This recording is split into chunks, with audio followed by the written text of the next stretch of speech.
বছরের পর বছর লেক কালীবাড়িতে পূজিতা দেবী সরস্বতী। এবারও তাঁর আরাধনায় এলাহি আয়োজন সেখানে। লেক কালীবাড়ির উল্টো দিকের প্রাঙ্গণে বিরাট প্রতিমা এনে পুজোর আয়োজন করা হয়। একই মণ্ডপে পুজো হল রাধাকৃষ্ণ এবং জগন্নাথ দেবের। লেক কালীবাড়িতে সাজানো হয় মা করুণাময়ী কালীকে। সরস্বতী পুজো শ্রী পঞ্চমীতে হয়।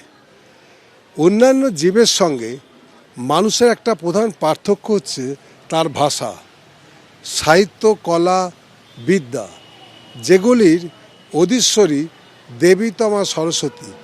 বেদমতে বাল্যকাল থেকেই সমস্ত মানুষের কাছে আরাধ্যা। তার আরাধনার তিথি হচ্ছে মাঘ মাসের শুক্লপক্ষের শ্রীপঞ্চমী, যেদিন ভগবান কৃষ্ণ দ্বৈপায়ন বেদব্যাস তার কৃপা লাভ করে বদ্রিকাশ্রমে ব্রহ্মসূত্র রচনা শুরু করেছিলেন। বীণাপাণি দেবী শুভ্রবর্ণা নব যৌবনা, সে তো পদ্মে আসিনা, সে তো বসনা, ব্রহ্মা বিষ্ণু শিবের চিরারাধ্যা। সমস্ত জড়তা নিঃশেষে মুছে দেন চরাচরের সাররূপা ভদ্রকালী সারদা। দেবীর কাছে আমাদের প্রার্থনা এই, তিনি আমাদের অন্ধকার থেকে আলোয় নিয়ে চলুন, আমাদের চিত্তকে কলুষমুক্ত করে চিরকাল যেন সেখানে অধিষ্ঠান করেন সেই করুণাময়ী। আজকের দিনে একটা বিশেষত্ব হচ্ছে এই যে আজকের দিনে যে কুল খাওয়া, আমাদের একটা প্রচলন আছে, সরস্বতী পুজোর আগে কুল খাবো না, তাহলে বিদ্যা হবে না। এইগুলো হচ্ছে লোকাচার। শাস্ত্রে আছে খাওয়ার বিষয়ে বহু বচনের মধ্যে একটা বার্তা আছে, বট্টাকু কার্তিকে বর্জং মূলং বা বদরং মাঘে, চৈত্রে সিম্বি পুনস্তাম্বি, ভাদ্রে বর্জং দ্বিজাতিভি। অর্থাৎ দ্বিজাতিগণ কার্তিকে বেগুন, মাঘে মূলো বা কুল, আর কি করে না চৈত্রে সিম আর ভাদ্রে গোলাকার লাউ এরা খাবে না। এখানে অবশ্য সরস্বতী পুজোর ব্যাপারে বা খাওয়ার ব্যাপারে কোনো রকম বাধ্যবাধকতা নেই এবং সে কথা কোথাও উল্লেখও নেই। তবে সরস্বতী পুজোর আগে আমরা বাজারে দেখতে পাই অঢেল কুল, কিন্তু বাঙালি হিন্দুরা, বিশেষত যারা ছাত্রছাত্রী, এরা কিন্তু ভুলেও কিন্তু কুলটা খাবে না। এই লোকাচারের পেছনে কিন্তু একটা কাহিনী আছে। এই কাহিনীটা কি? কাহিনীটা হলো দেবী সরস্বতীকে তুষ্ট করবার জন্য মহামতি ব্যাসদেব বদ্রিকাশ্রমে তপস্যা করেছিলেন। আর বদ্রিকাশ শব্দের অর্থ হচ্ছে নাকি কুল ফল। তপস্যা শুরুর আগে এই তপস্যার স্থলে একটি কুল বীজ রেখে দেবী তাকে একটা শর্ত দেন, এই কুল বীজ থেকে অঙ্কুরিত হবে চারা, সেই চারা থেকে হবে বড় গাছ, বড় গাছে ফুল থেকে নূতন ফল হবে অর্থাৎ কুল ফল, এবং তারপর সেটা পেকে যেদিন ব্যাসদেবের মাথায় পড়বে সেদিনই তার তপস্যা পূর্ণ হবে। তখন কি হবে না, সরস্বতী দেবী তুষ্ট হবেন। ব্যাসদেবও সেই শর্ত মেনে নিয়ে তপস্যা শুরু করলেন। বেশ কয়েক বছর এই কুল বীজ অঙ্কুরিত থেকে চারা থেকে বড় গাছ হলো, বড় গাছ থেকে ফুল, এবং সেখান থেকে নতুন কুল তৈরি হলো। একদিন তা পেকে ব্যাসদেবের মাথায় যখন পড়ল, ব্যাসদেব তখন বুঝতে পারল যে সরস্বতী দেবী তার প্রতি তুষ্ট হয়েছে।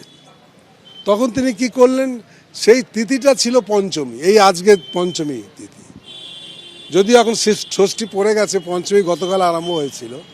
সেদিন সরস্বতী দেবীকে বদ্রি বা কুল ফল দিয়ে নিবেদন করে অর্চনা করে তিনি ব্রহ্মসূত্র রচনা আরম্ভ করেছিলেন। শ্রী পঞ্চমীর দিন সরস্বতী দেবীকে তুষ্ট হয়ে করেছিলেন বলে তার আগে বাঙালি হিন্দুরা কুল খান না। কেননা ওই যে বললাম প্রথম কথা, যে ব্রহ্মসূত্র রচনা করেছিলেন, যে তখন করার পরেতে যখন একটা কুল ফল দেয়া হলো, সেই কুল ফলটা পুজোর পরে কিন্তু বেদব্যাস নিয়েছিলেন। সেই থেকেই কিন্তু এই কুল খাওয়ার প্রচলন হচ্ছে। আগে এই সরস্বতী পুজোর দিন আগে মা সরস্বতীকে দেওয়া হবে, তারপরে তার নিবেদনের পরে কুল খাওয়ার রীতি আমাদের সবসময় আছে। এখন দেখবেন অঢেল কুল ছেলেমেয়েরা খাচ্ছে। আমাদের দেশের অর্থনীতি হচ্ছে কৃষি প্রধান। যে কোনো নতুন ফসল যখন তৈরি হয় তখন আমরা ভগবানের কাছে উৎসর্গ করে তারপরে খাওয়া আরম্ভ করি। এর আগে আমরা পৌষ পার্বণের সময় দেখেছি সেই জিনিস। শীতকালে গাছে প্রথমে কুল ধরে, প্রথমে দেবী সরস্বতীকে নিবেদন করে তা প্রসাদ হিসেবে কুল খাওয়ার প্রথা এ হচ্ছে হিন্দু শাস্ত্রের বহুদিনের। এটা বিশেষত বাঙালিদের মধ্যে এটা খুব রয়েছে। তবে এই লোকাচার যে রয়েছে, এই লোকাচারের পেছনে কিন্তু একটা বৈজ্ঞানিক ভিত্তিও আছে। ভিত্তিটা কি না, শীতের অবসানে এবং বসন্তের শুরু এই সন্ধিক্ষণেতেই সরস্বতী পুজো, এবং ঋতু পরিবর্তনের এই সময় নানা রকমের অসুখ বিসুখ দেখা যায়। সব কারো সর্দি কাশি জ্বর হামেশাই লেগে থাকছে। এই সরস্বতী পুজোর সময় কুল পাকতে থাকে। তার আগে যে কাঁচা কুলটা থাকে এবং তার যে কষ থাকে, এই কাঁচা কুল এবং তার কষ এগুলো খেলে পেটের পক্ষে গোলমাল হওয়ার যথেষ্ট আশঙ্কা থাকে। হয়তো সেই কারণেই সরস্বতী পুজোর আগে এই কুল খাওয়ার বিধি নেই। আজকে কি আপনাদের মূল যে মন্দির রয়েছে সেখানেও বিশেষ পুজোর বন্দোবস্ত থাকে? এ তো আমাদের জানেন যত তিথি, শুধু আজকে এই মাঠের পুজোর জন্য না, আমাদের যত তিথি আছে এবং বিশেষ বিশেষ পুজো যেদিনকে হয় সেই সব দিনেতে মা করুণাময়ীকে আমরা সেইভাবে সাজাই, সেইভাবে পুজো হয়, ভক্তদের সমাগমও হয়। দিনে দিনে এটা খুবই বেড়ে যাচ্ছে। মূল মাঠে যে মূর্তি আমরা দেখছি যে অনেকগুলি মূর্তি রয়েছে, মূল মূর্তি রয়েছে দেবী সরস্বতীর এবং পাশেও বেশ কিছু মূর্তি রয়েছে। দেবী সরস্বতীর পাশে আপনি শ্রীকৃষ্ণকে, শ্রীকৃষ্ণ কি করছে না, রাধাকে একদিকে দেখতে পারবেন যে তাকে তার সেবা করছেন, আরেক দিকেও করছেন বিভিন্নভাবে। এইটাই হচ্ছে এখানকার তাৎপর্য। কিন্তু ওপরে দেখুন জগন্নাথ দেব আছেন, তার পাশে আছে মা লক্ষ্মী। তাৎপর্য হচ্ছে যে সরস্বতী হচ্ছে দেবীর বিদ্যার আরাধ্যা। এই শ্রীকৃষ্ণ যে আজকে এই যে মনে শ্রীকৃষ্ণের যে এত বাণী তিনি দিয়েছিলেন, এই সরস্বতীর আশীর্বাদ সেখানে সবসময় ছিল। সোমবার পুজো উপলক্ষে প্রচুর ভক্তের সমাগম হয় মণ্ডপ প্রাঙ্গণে। পুজোর পাশাপাশি ভোগ বিতরণ করা হয় ভক্তদের মধ্যে। অর্ণব মুখোপাধ্যায়ের রিপোর্ট, এবিপি আনন্দ, কলকাতা।